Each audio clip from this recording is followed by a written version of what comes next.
জওহরলাল নেহেরু প্রখ্যাত ভারতীয় রাজনীতিবিদ এবং স্বাধীন ভারতের প্রথম প্রধানমন্ত্রী জওহরলাল নেহেরু জন্ম এলাহাবাদে 1898 খ্রিস্টাব্দে 14 নভেম্বর। তার পিতা মতিলাল নেহেরু, মাতা স্বরূপ রানী। মতিলাল নেহেরু ছিলেন এলাহাবাদ হাইকোর্টের প্রখ্যাত আইনজীবী। ভারতের রাজনীতিতে তিনি সক্রিয়ভাবে অংশগ্রহণ করেছিলেন। স্বাধীনতা আন্দোলনে যোগ দেবার ফলে বহুবার তাকে কারাদণ্ড ভোগ করতে হয়েছিল। মতিলাল নিজে জাতীয়তাবোধে প্রাণিত হলেও তার পরিবারের পরিবেশ ছিল বিদেশানুগত। এই আবহাওয়াতেই ধনীর বিলাস আদরে লালিত হয়েছিলেন জওহরলাল। তার বাল্যের শিক্ষালাভ হয়েছিল ইংরেজ টিউটরের কাছে। 1905 খ্রিস্টাব্দে জওহরলালকে বিলেত পাঠানো হলো। সেখানে হ্যারো স্কুল, ট্রিনিটি কলেজে, কেমব্রিজ বিশ্ববিদ্যালয় এবং সর্বশেষ লন্ডন স্কুল অব ইকোনমিক্সে সর্বমোট 7 বছর অধ্যয়ন করেন। রসায়ন, ভূতত্ত্ব, পদার্থবিদ্যা নিয়ে পড়তে পড়তে তিনি সহসা উদ্ভিদবিদ্যা নিয়ে পড়া আরম্ভ করেন। পরে লন্ডন থেকে 1912 খ্রিস্টাব্দে দেশে ফিরলেন ব্যারিস্টার হয়ে। এলাহাবাদে আইন ব্যবসার কিছুকাল লিপ্ত থাকার সময়ে দিল্লির ময়দাকল মালিকের কন্যা কমলার সঙ্গে জওহরলালের বিবাহ হয়। 1917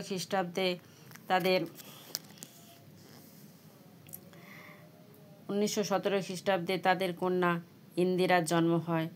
1925 খ্রিস্টাব্দে এই দম্পতি এক পুত্র সন্তান লাভ করেন। কিন্তু দ্বিতীয় দিনেই তার মৃত্যু হয়। বিলেত যাবার আগের বছরে জওহরলাল পিতা মতিলালের সঙ্গে জাতীয় কংগ্রেস বোম্বাই অধিবেশনে যোগ দিয়েছিলেন, কিন্তু তখনও পর্যন্ত তার মধ্যে স্বাদেশিক চেতনার কিছুমাত্র উন্মেষ ঘটেনি। দেশে ফিরে আসার পরেও তিনি ছিলেন বিদেশিক ভাবধারায় ভাবিত। স্বদেশী চেতনা তাকে প্রথম দিকে প্রভাবিত করতে পারেনি। অথচ তার পিতা মতিলাল অগ্রগণ্য স্বদেশসেবক হিসাবে যথেষ্ট সুপরিচিত ছিলেন। ইতিমধ্যে গান্ধীজি বিদেশ থেকে ব্যারিস্টারি পাস করে দেশে ফিরে আসেন।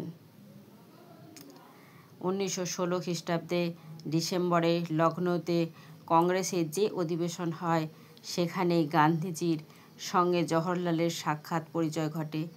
বাল্যবিধি জওহরলাল অ্যানি বেসান্তের প্রতি শ্রদ্ধাশীল ছিলেন। তাকে 1917 খ্রিস্টাব্দে জুন মাসে ব্রিটিশ সরকার নানান নিপীড়নের পর অন্তরীণ রাখার আদেশ করে। এর ফলে অ্যানি বেসান্তের হোমরুলপন্থী জওহরলালের মধ্যে তীব্র প্রতিক্রিয়া দেখা দেয়। তিনি এই ঘটনার তীব্র প্রতিবাদ করেন। এইভাবে জওহরলালের রাজনৈতিক ক্ষেত্রে পদার্পণের সূত্রপাত হয়। অবশ্য জওহরলালের বিশিষ্ট ব্যক্তিত্ব তিলক বা বেসান্তের নীতিকে পুরোপুরি মেনে নিতে পারেনি। তাই গান্ধীজির অসহযোগ আন্দোলনে তার নিজের মনের সায় থাকায় তিনি গান্ধীজিকে অনুসরণের সিদ্ধান্ত করেন।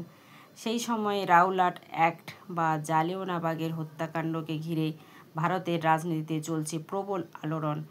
এই সব ঘটনায় জওহরলালের চিত্ত গভীরভাবে বিক্ষুব্ধ হয়ে ওঠে। মতিলালের প্রতিষ্ঠিত দ্য ইন্ডিপেন্ডেন্ট পত্রিকার কর্ণধার রূপে জওহরলাল জ্বালাময়ী ভাষায় এই সব ঘটনার প্রতিবাদ করলেন। এরপরেই তিনি প্রত্যক্ষভাবে কংগ্রেসে যোগদান করেন।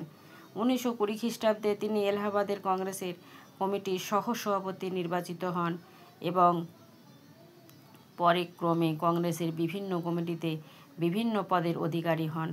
1923 খ্রিস্টাব্দে হন সর্বভারতীয় জাতীয় কংগ্রেসের সম্পাদক। 1928 খ্রিস্টাব্দে সাধারণ সম্পাদক। 1929 খ্রিস্টাব্দে লাহোর অধিবেশনের কংগ্রেস সভাপতি নির্বাচিত হন। লাহোরের অধিবেশনে পূর্ণ স্বরাজের সিদ্ধান্ত ঘোষণা করেন। এরপর 1936, 1937, 1946, 1951, 1953 এবং 1954 খ্রিস্টাব্দে যথাক্রমে লখনৌ, ফৌজপুর, দিল্লি, হায়দ্রাবাদ, কল্যাণী কংগ্রেসের অধিবেশনে জওহরলাল আরও 6 বার কংগ্রেস সভাপতি নির্বাচিত হন। এইভাবে ক্রমে তিনি কংগ্রেসকে একটি নির্দিষ্ট কার্যকরী পরিকাঠামোর মধ্যে বিন্যস্ত করতে চেষ্টা করেন। ওয়ার্কিং কমিটিগুলি তার ভূমিকা ছিল যথেষ্ট গুরুত্বপূর্ণ। 1919 থেকে 20 খ্রিস্টাব্দে উত্তরপ্রদেশে কৃষক নিয়ে আন্দোলন সংগঠিত করার কাজের মধ্য দিয়ে জওহরলাল গণসংগঠনের কাজ করার প্রথম অভিজ্ঞতা লাভ করেন। পাশাপাশি গান্ধীজি প্রবর্তিত অসহযোগ আন্দোলনের সঙ্গেও তিনি একান্তভাবে আত্মনিয়োগ করার সুযোগ পান। এর ফলে 1921 থেকে 22 খ্রিস্টাব্দে কারাদণ্ড ও জরিমানা দণ্ড ভোগ করতে হয়। পরবর্তীকালে 9 বছরে কারাদণ্ড 9 বার ভোগ করেন। 1934 খ্রিস্টাব্দের জুন থেকে 1935 খ্রিস্টাব্দের ফেব্রুয়ারি পর্যন্ত কারাগারবাসকালে জওহরলাল তার বিখ্যাত আত্মজীবনী অ্যান অটোবায়োগ্রাফি রচনা সম্পূর্ণ করেন। এই গ্রন্থ প্রকাশিত হয় 1936 খ্রিস্টাব্দে। 1923 খ্রিস্টাব্দে এলাহাবাদে পৌরসভার যে নির্বাচন হয় তাতে তিনি সভাপতি পদে নির্বাচিত হন। কংগ্রেসের বাইরে এটিই ছিল তার প্রথম নির্বাচিত পদ। এই পদ থেকেই তার কর্মোৎসব চূড়ান্ত বেগ লাভ করে। তিনি প্রথম থেকেই নিয়মানুশৃঙ্খলা গড়ে তোলে। পৌরসভার শিক্ষা, স্বাস্থ্য প্রভৃতি বিভাগে অসাধারণ কর্মস্রোত সৃষ্টি করেন। 1924 খ্রিস্টাব্দে তিনি পৌরসভার দায়িত্ব থেকে পদত্যাগ করেন। প্রথম নির্বাচনে 20 থেকে 21 ভোটে জয়লাভ করে। 1928 খ্রিস্টাব্দে পুনর্বার নির্বাচনে প্রতিদ্বন্দ্বিতা করে এক ভোটে পরাস্ত হন। ক্রমাগত কারাবাস জওহরলালের জীবনের অবশ্য প্রাপ্য বিষয় হয়ে ওঠে। এই জীবনধারার মধ্যে 1931 খ্রিস্টাব্দে পিতা মতিলালের মৃত্যু হয়। 5 বছর পরে 1936 খ্রিস্টাব্দে ঘটে স্ত্রী কমলার অকাল মৃত্যু। পিতার সঙ্গে শেষ দেখা না হলেও প্যারোলে ছাড়া পেয়ে জওহরলাল স্ত্রীর কাছে আসতে পেরেছিলেন। 1938 খ্রিস্টাব্দে মারা গেলেন মাতা স্বরূপরানী। এইভাবে ব্যক্তিগত জীবনে যতই শূন্যস্থান বাড়তে লাগল ততই সেই শূন্যস্থান পূরণ করতে লাগলেন দেশের সেবার কাজে নিজেকে মিশিয়ে দিয়ে। 3 জনের অভাব বহুজনের সান্নিধ্যে পূরণ হতে থাকল। 1936 খ্রিস্টাব্দে কংগ্রেসে লখনৌ অধিবেশনে জওহরলাল সভাপতি নির্বাচিত হন। তার দেশপ্রেম স্বদেশের গণ্ডিকে অতিক্রম করে বিশ্বে পরিব্যাপ্ত হয়। স্পেনের প্রজাতন্ত্রের সমর্থনে তিনি নানাবিধ উদ্যোগ নেন এবং 1938 খ্রিস্টাব্দে স্বয়ং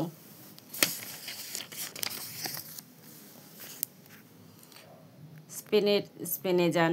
সেই সময় ইংল্যান্ড ও সোভিয়েত ইউনিয়নের ভাবধারা তাকে প্রভাবিত করে। 1939 খ্রিস্টাব্দে তিনি কংগ্রেস গৃহীত ন্যাশনাল প্ল্যানিং কমিটি এর চেয়ারম্যান হন। এতেই গান্ধীজির সঙ্গে তার চূড়ান্ত মতপার্থক্য দেখা দেয়। তিনি ইউএসএসআর এর পঞ্চবার্ষিকী পরিকল্পনার ঢঙে এদেশের উন্নয়ন কর্মসূচি গ্রহণ করতে চাইলে গান্ধীজি তার বিরোধিতা করেন। এই সময় শুরু হয়ে যায় দ্বিতীয় বিশ্বযুদ্ধ।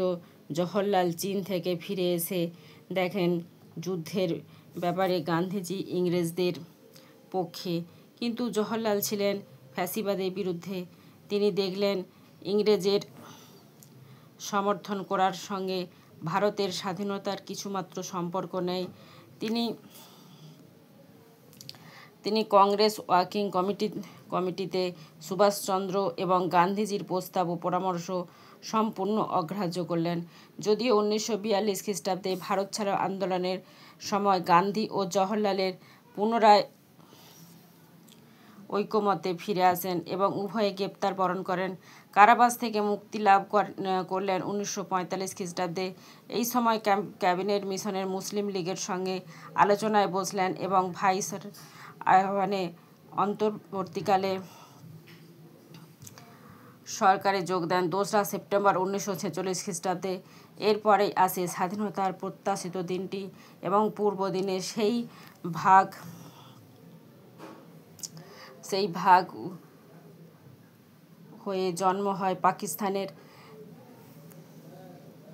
14 জন সদস্য নিয়ে গঠিত হয় একটি কেন্দ্রীয় মন্ত্রিসভা এবং জওহরলাল স্বাধীন ভারতবর্ষের সেই মন্ত্রিসভার প্রধানমন্ত্রী হয়ে আমরণ ওই পদে অধিষ্ঠিত থাকেন। স্বাধীন ভারতের আভ্যন্তরীণ অবস্থা ছিল অত্যন্ত সংকটময়, তেমনি বৈদেশিক নীতিও ছিল দুর্বল। অর্থনৈতিক কাঠামো ভেঙে পড়েছে, সাম্প্রদায়িক শক্তি মাথাচাড়া দিয়ে উঠেছে, সীমান্তের নিত্য সংঘর্ষ দেশকে জীর্ণ করে তুলেছিল। এমনি একটি বিধ্বস্ত পরিস্থিতিতে জওহরলাল দেশের হাল ধরলেন। পরিকল্পনা কমিশন গঠন করে এবং নির্দিষ্ট বৈদেশিক নীতি উদ্ভাবন করে তার চলার পথ তৈরি করতে হয়। 1951 থেকে 52 খ্রিস্টাব্দে ভারতীয় সাংবিধানিক নির্বাচন অনুষ্ঠিত হয়। নতুন সরকারের প্রধান হন জওহরলাল। এই সময় প্রেসিডেন্ট নার্সের ও মার্শাল টিটোর নেতৃত্বে যে জোট নিরপেক্ষ গোষ্ঠী তৈরি হয়েছিল, জওহরলাল তার সঙ্গে গভীরভাবে যুক্ত হলেন। রাজনৈতিক ও প্রশাসনিক জীবনে নানা ব্যস্ততার সত্ত্বেও জওহরলালের সাহিত্যপ্রাণ হৃদয়টি নানা রচনা নিয়োজিত হয়েছিল। সোভিয়েত রাশিয়া 1928 খ্রিস্টাব্দে কন্যা ইন্দিরাকে লেখা letters from a father to his daughter, 1924 খ্রিস্টাব্দে অলিম্পিয়াডস অফ ওয়ার্ল্ড হিস্ট্রি, 1934 খ্রিস্টাব্দে চীনা, স্পেন অ্যান্ড দ্য ওয়ার, 1940 খ্রিস্টাব্দে দ্য ডিসকভারি অফ ইন্ডিয়া, 1946 খ্রিস্টাব্দে প্রভৃতি গ্রন্থে জওহরলালের সাহিত্য প্রতিভার পরিচয় পাওয়া যায়। পরবর্তীকালে তার আত্মজীবনী ও ডিসকভারি অফ ইন্ডিয়া গ্রন্থে বঙ্গানুবাদ হয়। তার ভাষণাবলীর সংকলন স্পিচ 4 খণ্ডে প্রকাশিত হয় 1946 খ্রিস্টাব্দে। 1964 খ্রিস্টাব্দে 27 জওহরলাল পরলোক গমন করেন।